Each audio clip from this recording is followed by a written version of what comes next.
নমস্কার বন্ধুরা, আমি হলাম বানর বাবু আর আপনারা দেখছেন বানর নিউজ।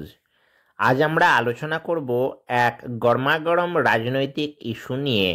ভোটার তালিকা কেলেঙ্কারি আর নির্বাচন কমিশনের নির্দেশে 4জন কর্মী সাসপেনশন। এই ঘটনাকে ঘিরে রাজ্য রাজনীতিতে ঝড় উঠেছে। আসুন বিস্তারিত জানা যাক। ঘটনার শুরু কিভাবে হলো।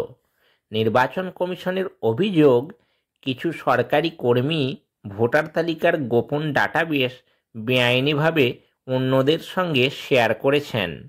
অর্থাৎ যাদের সেই ডাটায় প্রবেশ করার অনুমতি নেই তাদের হাতে গুরুত্বপূর্ণ তথ্য চলে গেছে। কমিশনের ভাষায় এটা একেবারে গ্রেভ ল্যাপস বা গুরুতর অবহেলা।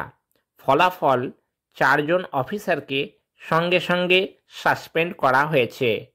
রাজনৈতিক প্রতিক্রিয়া কি আসছে?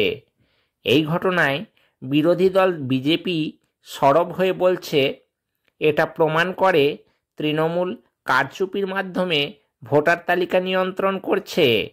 বিজেপির দাবি, লক্ষ লক্ষ ভুয়ো ভোটারকে তালিকায় ঢোকানো হয়েছে, আর যারা সঠিক তথ্য সামনে আনতে চাইছে তাদের বাধা দেওয়া হচ্ছে।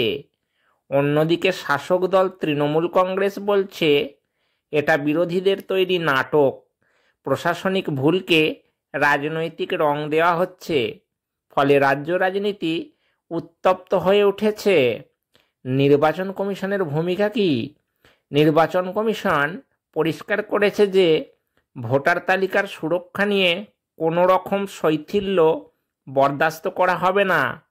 কমিশন চাইছে আগামী নির্বাচনের আগে তালিকাকে একদম স্বচ্ছ রাখা হোক।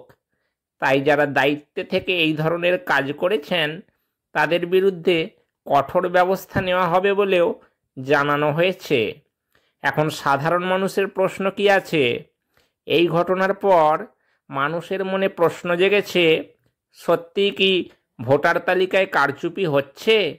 যদি সরকারি কর্মীরাই গোপন তথ্য বাইরে ফাঁস করে দেন তাহলে গণতন্ত্রে সাধারণ ভোটারের নিরাপত্তা কোথায়? আর এইসব ঘটনার প্রভাব কি 2026-এর নির্বাচনে পড়বে? গ্রামের মানুষ থেকে শহরের ভোটার সকলে এখন চিন্তায়, তাদের ভোট কি সঠিকভাবে গণনা হবে? এখন আগামীর ইঙ্গিত কি পাওয়া যাচ্ছে?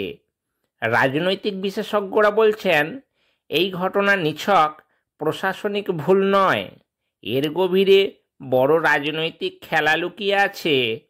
যদি আরও তদন্তে প্রমাণ মেলে যে সত্যি ডাটাবেসে ফাঁস হয়েছে তাহলে রাজ্য রাজনীতিতে ব্যাপক ঝড় উঠতে পারে। আর যদি প্রমাণ না মেলে তাহলে বিরোধীদের মুখে প্রশ্ন উঠবে, এতদিন ধরে যে তারা অভিযোগ তুলেছিল তার ভিত্তি কোথায়? এখন বন্ধুরা, ভোটার তালিকা গণতন্ত্রের প্রাণ। সেখানে যদি কারচুপি হয় তবে মানুষের আস্থা নষ্ট হয়ে যাবে। তাই নির্বাচন কমিশনের এই কঠোর পদক্ষেপকে অনেকে স্বাগত জানাচ্ছেন। এখন দেখার বিষয় এই ঘটনার ফলে রাজনীতির কোন নতুন অধ্যায় শুরু হয়। আপনারা কি মনে করেন?